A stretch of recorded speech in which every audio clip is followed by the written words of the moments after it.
Olá, seja bem-vindo, seja bem-vinda. Estamos aqui no Jardim Botânico da UFJF, bem pertinho da Mata do Grambeque, um remanescente de Mata Atlântica em Juiz de Fora. E esse cenário maravilhoso é para te apresentar um novo programa da JF-TV. É mais um espaço para você conhecer Juiz de Fora de um outro jeito. A gente vai te mostrar gastronomia, boas iniciativas, pesquisas das nossas instituições de ensino, turismo, economia e o que está bombando na rede social. Vem comigo!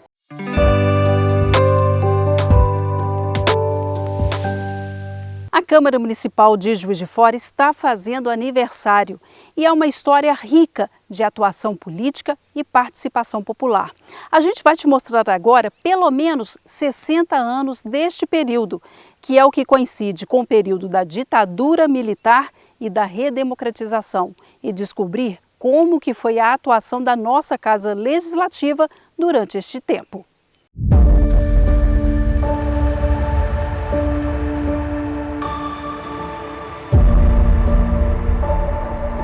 As tropas militares que dão início à derrubada do presidente João Goulart saem de Juiz de Fora em 31 de março de 64, sob o comando do general Olímpio Mourão Filho. Ao mesmo tempo em que o golpe parte da cidade, a resistência à ditadura teve muita força por aqui. Juiz de Fora teve as primeiras vítimas e teve os primeiros resistentes a esse golpe. E a Câmara de Juiz de Fora tem um papel nisso. Ou seja, se a gente for ver, uma das primeiras medidas do regime foi tentar cercear a oposição parlamentar. Então, em Juiz de Fora, os vereadores que estavam na bancada do PTB foram as primeiras vítimas institucionais do novo regime. A gente vem mantendo a tradição que a Casa sempre teve, de ser a Casa da Democracia. Nós tivemos, em 1964, 37 dias após o golpe de 31 de março, a maior violência que um parlamento pode sofrer, que é a cassação arbitrária do mandato de 4 vereadores, né? Houve uma perda geral da qualidade da discussão política dos parlamentos, de todos os níveis, porque o ato institucional número 2, já em 66, por exemplo, extingue os partidos existentes, determina o bipartidarismo, há uma perseguição sistemática às pessoas que eram vistas como inimigas do regime, muitas delas têm que ir para o exílio, outras são presas, outras morrem, falando de assassinatos do Estado. Portanto, há um amordaçamento da capacidade dos setores que não apoiavam a ditadura terem a presença devida e a voz devida, inclusive nas instâncias legislativas, que acontece também em Juiz de Fora. O que não impede que nas brechas, nos limites das possibilidades, lideranças de oposição à ditadura tenham o tempo inteiro estado nas instâncias legislativas e executivas. O Juiz de Fora também tem um papel aí, né?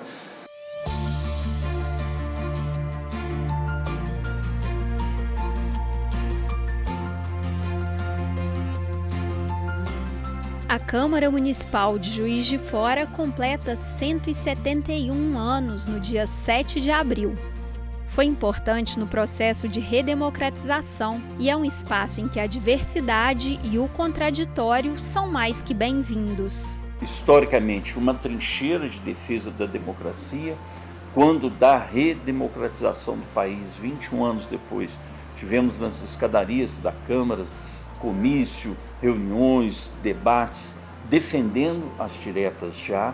Aqui foram forjados grandes vereadores ao longo desses 171 anos. Vereadores, alguns se tornaram prefeitos, alguns se tornaram deputados estaduais, deputados federais, se tornaram grandes homens da vida pública nacional.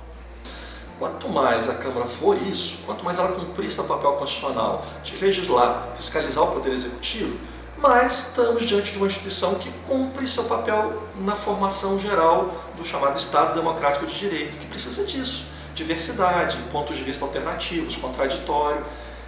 Se a Câmara for um lugar do consenso sempre, tem alguma coisa errada com ela. Houve consenso na ditadura quando as vozes dissonantes foram caçadas. Isso não é o que se espera do espaço da Câmara, ao contrário, tem que ser o espaço da pluralidade, da polifonia. Enquanto arenas de discussão, a participação popular é garantida na Câmara, através de audiências públicas, reuniões de comissão e trazendo as demandas da rua para a casa do povo. A ideia de democracia implica a recusa da paz dos cemitérios. Né? A gente tem uma sociedade com visões diversas e é preciso que essas visões diversas encontrem canais de vocalização, encontrem canais de debate, encontrem canais de transformação de posições majoritárias em políticas públicas. A Câmara é o lugar disso. Né? A Câmara tem que ser o lugar do acolhimento da diversidade, do debate democrático e da negociação, e quando é possível negociar, do voto majoritário determinando quais são posições que se transformam em políticas públicas ou não. Os 19 vereadores têm uma atividade muito forte junto às comunidades, é necessário isso. Né? A gente precisa trazer a população, o cidadão para dentro da Câmara, mas nós precisamos ir lá também. Então a participação popular nos dá a garantia de que o que estamos fiscalizando, o que estamos cobrando ou o que estamos aprovando de lei é um reflexo da rua.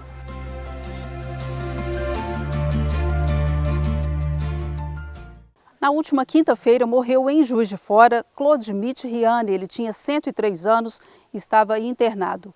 Riani foi líder sindical, deputado estadual e político com repercussão nacional.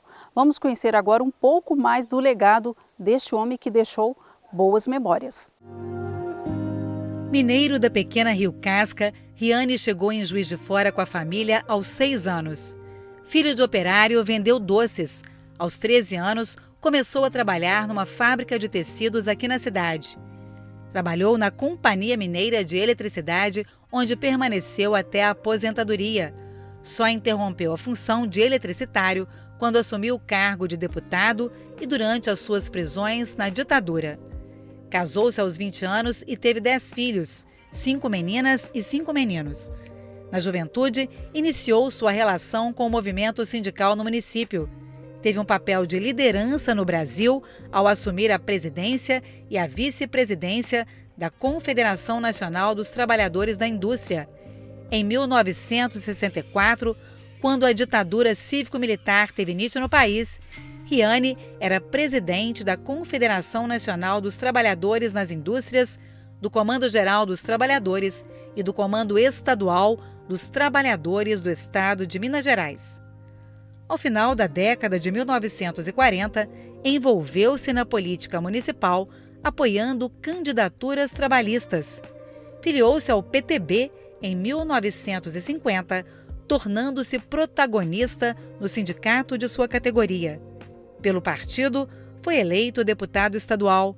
Na condição de parlamentar, representou os trabalhadores de Minas na Conferência da OIT em Genebra, em 1958.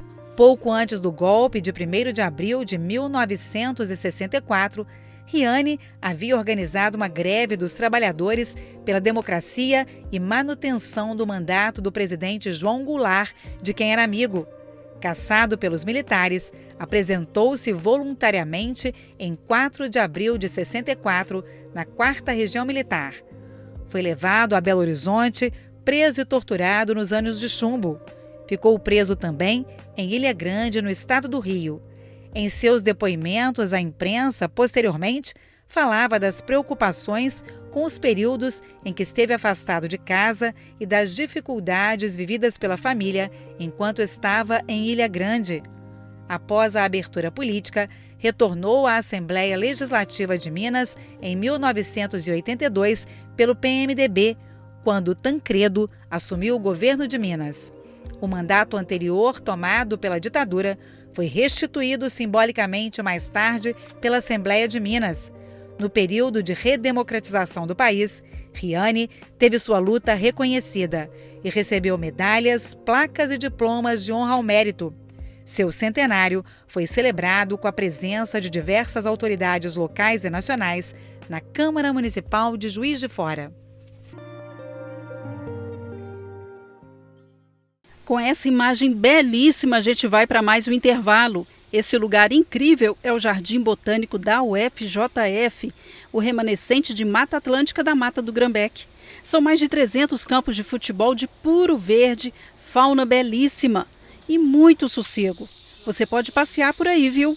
Vamos ver também o Laboratório de Anfíbios da UFJF. Tem pesquisa boa por lá. Espera para você conhecer.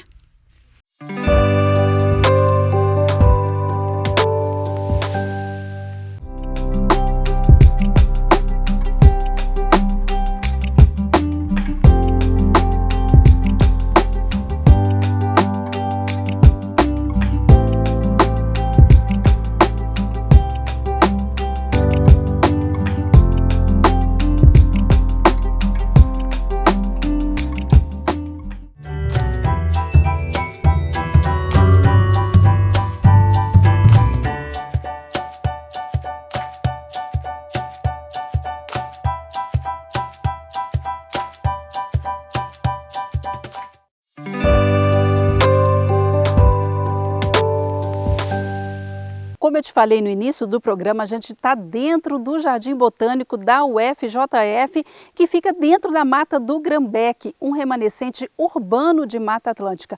Aqui é aberto à visitação, tem trilhas e são 300 hectares, o que equivalem a 300 campos de futebol, que abrigam 400 espécies de fauna e flora. Tem marreco selvagem, pato selvagem, jaguatirica, já teve até onça pintada, eu acho que você vai lembrar dessa história. Além de tudo, tem também palmito jussara, pau-brasil e muitas outras espécies vegetais.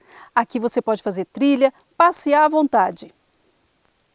E por falar em patrimônio da UFJF, a gente vai falar agora de um outro, que é o Laboratório de Anfíbios, lá da Faculdade de Biologia. Neste lugar, tem 4.900 espécies em estudos. São mais de 1.300 amostras. Vamos conhecer? Já ouviu falar em herpetologia? É o estudo de anfíbios e répteis, animais que são presas e predadores e elo importante da cadeia ecológica.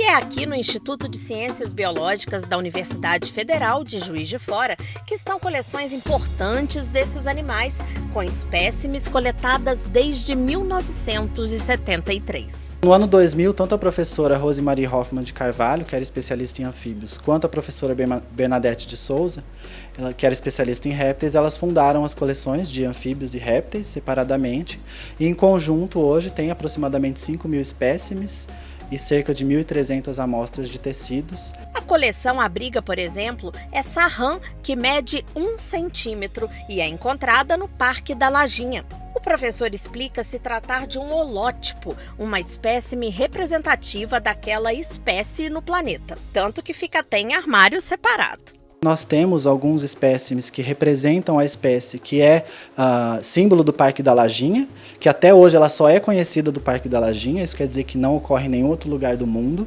e nós temos aqui na coleção esses espécimes.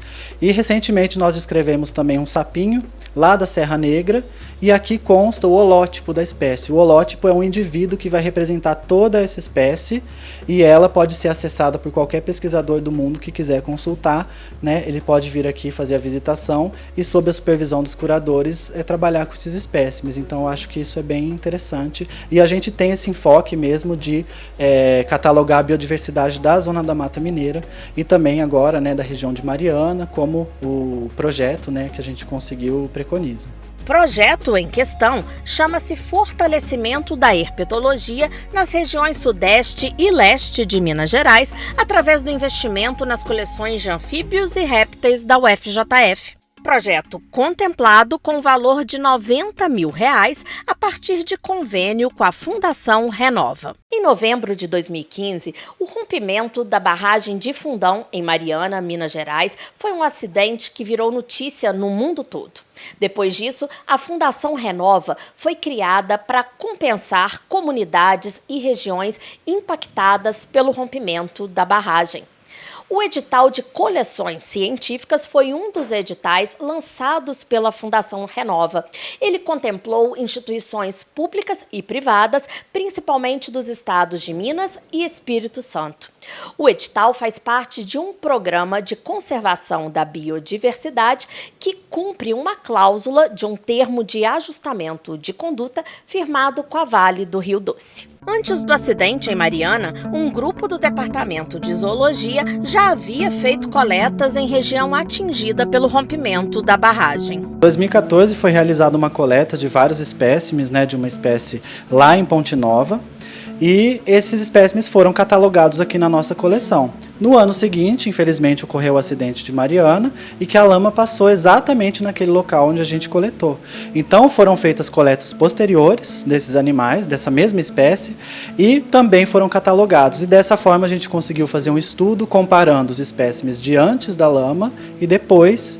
Então a gente conseguiu ver, por exemplo, que houve um dos efeitos foi um aumento da massa do fígado desses animais, que pode estar relacionado com o aumento de um acúmulo de metais pesados. Então só foi possível realizar esse estudo porque existiu uma coleção e existiu aí a catalogação desses espécimes. Após a passagem da lama, os pesquisadores coletaram outras espécimes e constataram acúmulo de metais pesados em seus organismos. O convênio com a Fundação Renova permite a continuação do estudo de monitoramento na região. O nome dela é perereca cabrinha por causa do canto dela, que parece uma cabrinha. Ela é muito comum, então ela foi usada aí como um modelo para exemplificar que não apenas ela pode ter sido afetada, mas também várias populações de outras espécies de anfíbios. Então, um exemplo de uma espécie que indica realmente a necessidade dessa reparação ambiental.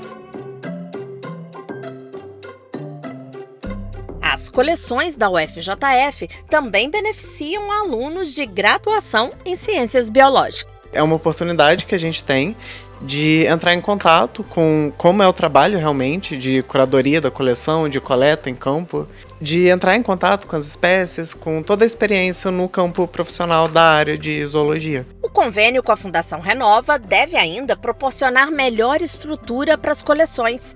O espaço atualmente reservado a elas é pequeno. Por isso, os répteis ficam em andar separado dos anfíbios. A Natália é bióloga e trabalha em tempo integral com as duas coleções. Ela aponta a importância da herpetologia. Então aqui a gente tem a coleção de répteis, a gente tem diversos exemplares de serpentes, diversas espécies, serpentes, anfisbênias, que são bichos parentes dos lagartos, A gente também tem diversas espécies de lagartos, tartaruga, algumas espécies de jacaré. Nós utilizamos muito esses animais também, por exemplo, na produção de medicamentos.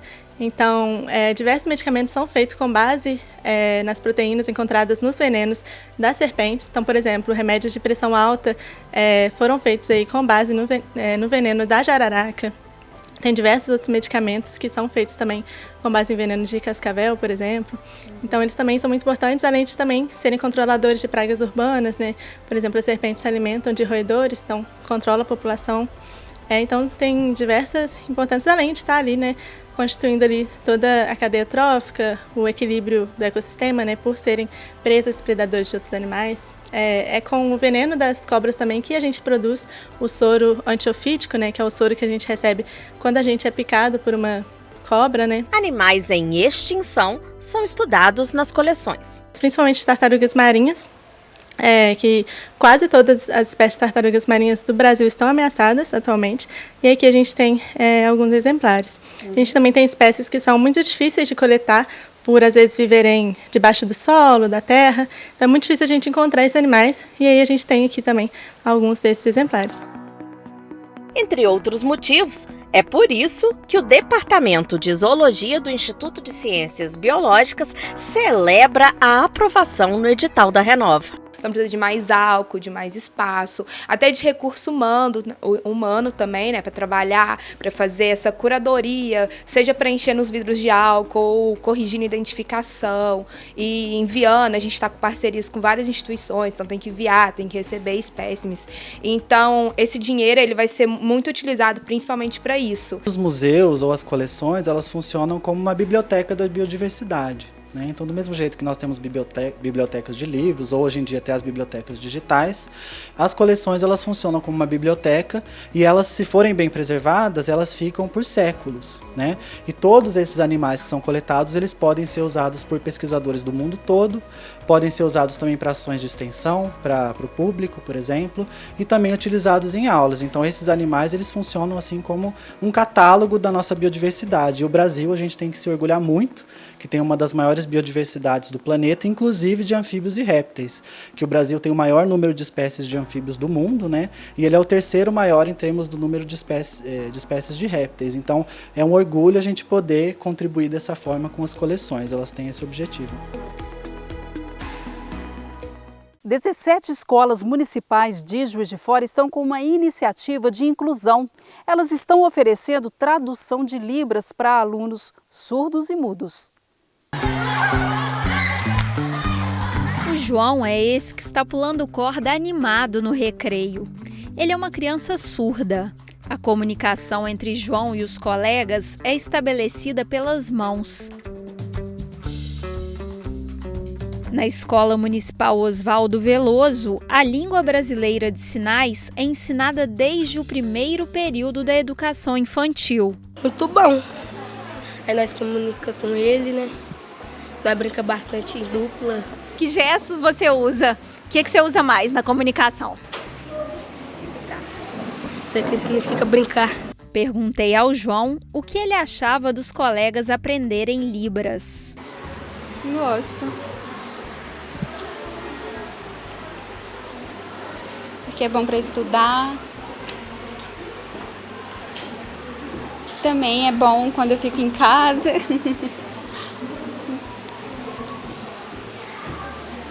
Também para brincar de bola. Para sinalizar, para interagir.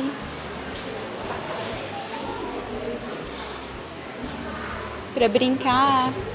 Raíssa é professora de ensino colaborativo.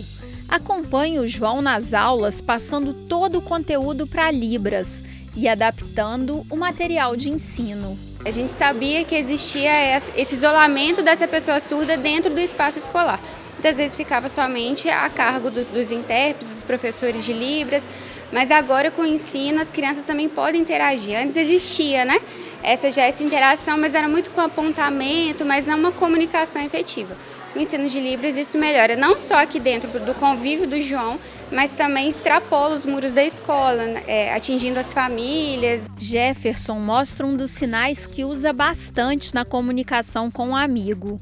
A jornada por aqui começa com um bom dia.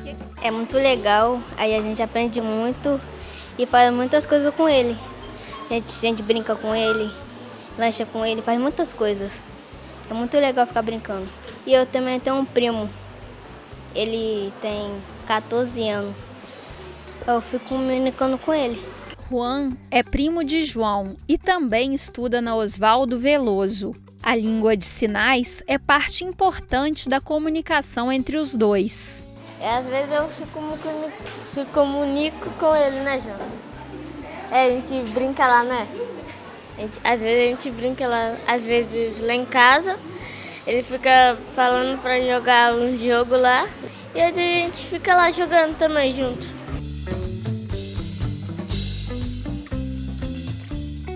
É importante nós olharmos em retrospecto o histórico da luta dos movimentos sociais surdos. No ano de 2002 foi assinada a Lei de Reconhecimento da Língua de Sinais como a língua natural da comunidade surda, a língua de aprendizado, de comunicação. E depois desse tempo, nós tivemos alguns decretos regulamentando e no ano de 2021 foi aprovada uma lei de alteração na LDB criando as escolas bilíngues e a oferta da língua de sinais nas escolas. Desde o início deste ano, 17 escolas municipais de Juiz de Fora oferecem o ensino de Libras para todos os seus alunos, dos anos iniciais da educação até o ensino fundamental. O Centro de Educação de Jovens e Adultos também oferece aula de Libras. É um projeto maravilhoso, né? A gente percebe as crianças, elas não têm preconceito, elas não têm barreira nenhuma para se achegar ao surdo, para conversar, para interagir. Às vezes eles chegam aqui, tia, eu vi um surdo na rua, eu vi dentro do ônibus, eu conversei com ele, falei oi, falei meu nome. Então é uma proposta muito interessante e assim, desde cedo eles têm essa noção de quão importante é a gente viver em sociedade, respeitando as diferenças. Que são poucas as cidades que conseguiram estabelecer, algumas cidades criaram a lei, mas ainda não implementaram, e aqui em Juiz de Fora Com esse último concurso foram 11 professores aprovados, professores efetivos, eles são servidores públicos que fazem parte da rede municipal de educação. Simone é uma das aprovadas no concurso. Ela destaca a relevância da língua de sinais na construção da identidade das pessoas surdas e o aprendizado da língua como um direito dessa comunidade. E também a importância das crianças ouvintes aprenderem a língua. Os alunos surdos, eles vão me observando, vão olhando, eles vão tentando copiar alguns sinais. Alguns são mais tímidos, então de início eles ficam apenas observando. E depois eles me veem como um modelo linguístico. É uma autodescoberta. E as crianças ouvintes também poderão aprender a língua de sinais, poderão respeitar o indivíduo surdo. E geralmente as crianças aceitam muito bem o ensino da língua de sinais. Muitos surdos, a família não sabe sinais, então quando ele chega na escola e vê os colegas sinalizando, ele se sente incluído. O vereador Maurício Delgado, que foi presidente da Comissão de Defesa dos Direitos da Pessoa com Deficiência em 2023, destaca a necessidade de envolver na criação de leis as pessoas que vão ser impactadas por elas. O primeiro passo que acho que é muito importante para a gente tratar de qualquer lei que seja direcionado ao direito das pessoas com deficiência, a gente tem que, e isso é um aprendizado, eu não sabia, confesso para vocês, mas aprendi na comissão aqui da Câmara, que é escutar as pessoas que são impactadas com todas as leis propostas. Foi o trabalho na presidência da comissão que levou à criação da lei sobre a obrigatoriedade de presença de Libras em agências bancárias, empresas prestadoras de serviços públicos e órgãos que compõem a administração pública de Juiz de Fora. O projeto de lei é de autoria de Maurício e de Cido Reis. Conversando na comissão, através dos deficientes auditivos, eles sentiam a necessidade no município de Juiz de Fora de estarem integrados. E nessa perspectiva de uma integralidade com a sociedade, eles falavam, olha, a gente tem, por exemplo, vontade de ir numa agência bancária e ver o que essa agência pode nos ofertar. Mas hoje a gente não consegue, porque quem vai conversar com um surdo na agência? Essas pessoas precisam de frequentar a prefeitura para necessitar um alvará, de uma abertura de um comércio. Como?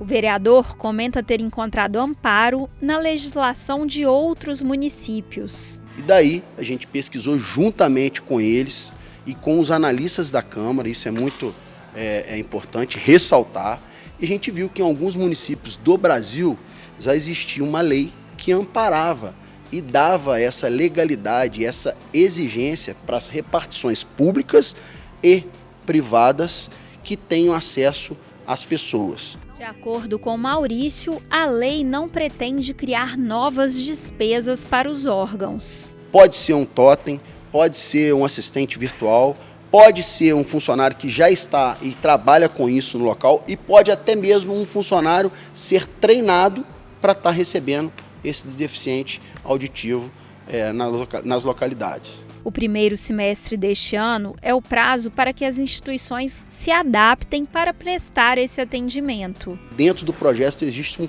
prazo para ele ser executado. Então, para que todas as pessoas executem ele sem pressa, com cuidado e com zelo.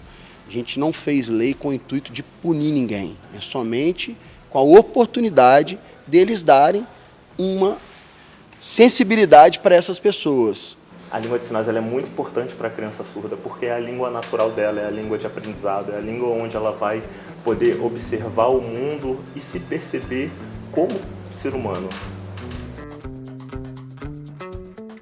A gente vai para um intervalo e no próximo bloco você vai conhecer duas mulheres com histórias inspiradoras.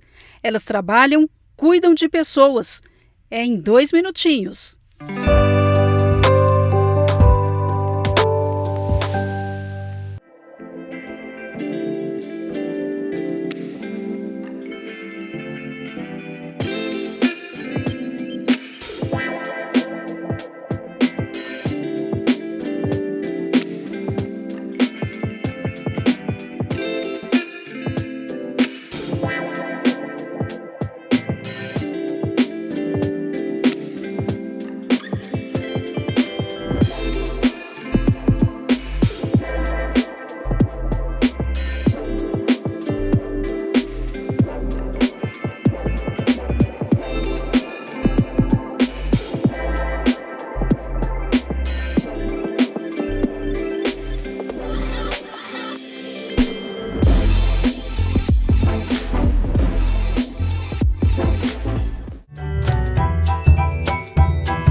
a gente vai agora te apresentar duas mulheres. Elas são aquele tipo que tem histórias inspiradoras, exercem suas funções profissionais com extrema competência e ainda cuidam dos outros e, no pouco tempo que resta, de si mesma. Vem comigo conhecer a história da Leiliane e da Roberta. Elas são uma policial militar e uma policial penal. Eu sou sargento Leiliane, eu estou na instituição há 17 anos. Eu entrei em 2007, eu tinha 21 anos. Atualmente eu estou com 38 anos. Eu tenho um filho de 13 anos, ele vai fazer 14 agora no mês de julho. Meu nome é Roberta, tenho 35 anos. Sou casada, tenho 2 filhos e trabalho na função de policial penal 7 anos.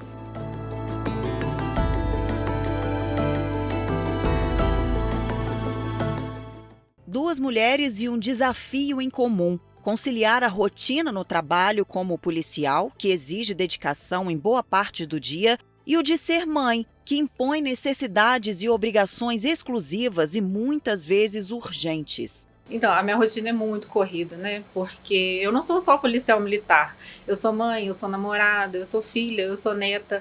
Então, eu tenho que dividir o meu tempo, eu tenho que dar atenção para as pessoas que eu amo, eu tenho que dar atenção no meu trabalho, né? Eu tenho que ser uma boa profissional, eu tenho que estar atualizada. Então, acaba que o meu dia é bem curto e o meu horário é bem apertado. Quando eu estou de serviço, né? Aí eu trabalho, plantão, né? Trabalho, chego em casa.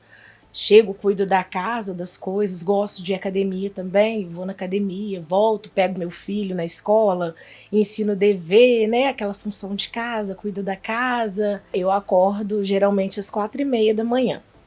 Aí eu acordo, preparo um café, né, deixo alguma coisa já ajeitada, né, para o meu filho, para o meu esposo, e depois eu começo a me ajeitar para ir para o trabalho. No trabalho, a dedicação resume bem a forma como as duas lidam com as atribuições de policiais, mesmo que diariamente sejam serviços desafiadores. É uma profissão muito conflituosa.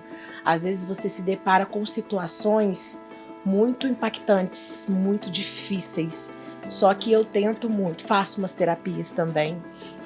Eu tento muito deixar o que é do trabalho lá, para eu não trazer para minha casa. Porque por um tempo eu já fui muito assim, estressada, porque é um serviço que te gera um estresse, né? Uma crise às vezes.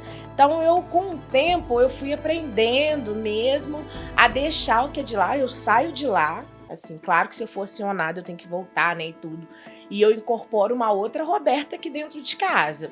Lá eu sou, né, a senhora Roberta lá, e tem minha função lá, policial lá. Aqui eu sou esposa, eu sou a mãe do Henrique. Eu sou uma boa profissional, eu atendo bem ao público, eu procuro dar o meu melhor, eu procuro todo dia antes de entrar no serviço, eu oro a Deus, eu peço para ser luz para as pessoas que me procuram. Então eu procuro dar o meu melhor, procuro dar o melhor atendimento a todas as pessoas que vem até a mim. Com tantas atribuições dentro e fora de casa, é necessário acolhimento. É aí que entra a rede de apoio. Como mãe solo, a Leiliane conta com a ajuda da família para driblar a rotina cansativa que envolve trabalho e ser mãe. Eu tenho a minha mãe, tenho a minha avó, tenho a minha tia Sandra, que sempre me acolheram desde o início. Eu sou mãe solo, eu cuido do meu filho sozinha, então essas mulheres nunca me deixaram, sempre me apoiaram desde o início, sempre me ajudaram, e a elas, assim, eu devo tudo. A Roberta também recebe o acolhimento dos familiares, a começar pelo próprio marido. Aqui em casa ele cozinha também, ele limpa a casa, me ajuda muito. Então aqui não é só, aqui em casa não tem isso, a mulher tem que fazer, tem que... Não, ele lava a roupa também, ele limpa a casa, ele faz a comida, cozinha até modéstia à parte muito melhor do que eu. Mas cuida do nosso filho também, dá banho quando precisa, ajuda tudo. Aqui as tarefas são bem divididas, assim. Às vezes vem, às vezes está em casa, sabe que eu tô com trabalho, às vezes se deixei uma vasilha na pia também, já colabora. Graças a Deus eu sou bem assistida nesse nesse sentido aí. Com o acolhimento, o corre-corre e os desafios do dia, que exigem muito da mulher no trabalho e em casa, podem ser menos impactantes, especialmente para quem é policial, cargo ocupado em grande parte por homens. Eu nunca fui desrespeitada na minha profissão. Eu sempre fui muito respeitada, tanto pelos meus companheiros de trabalho, tanto pelas pessoas que eu atendi. Eu nunca tive esse problema. Então, ser mulher dentro da polícia, para mim, nunca teve problema nenhum. As pessoas sempre me veem com bons olhos, sempre acham que eu vou solucionar ajudá-las do mesmo jeito que um policial masculino. Olha, eu vou te falar, eu me sinto uma mulher maravilha.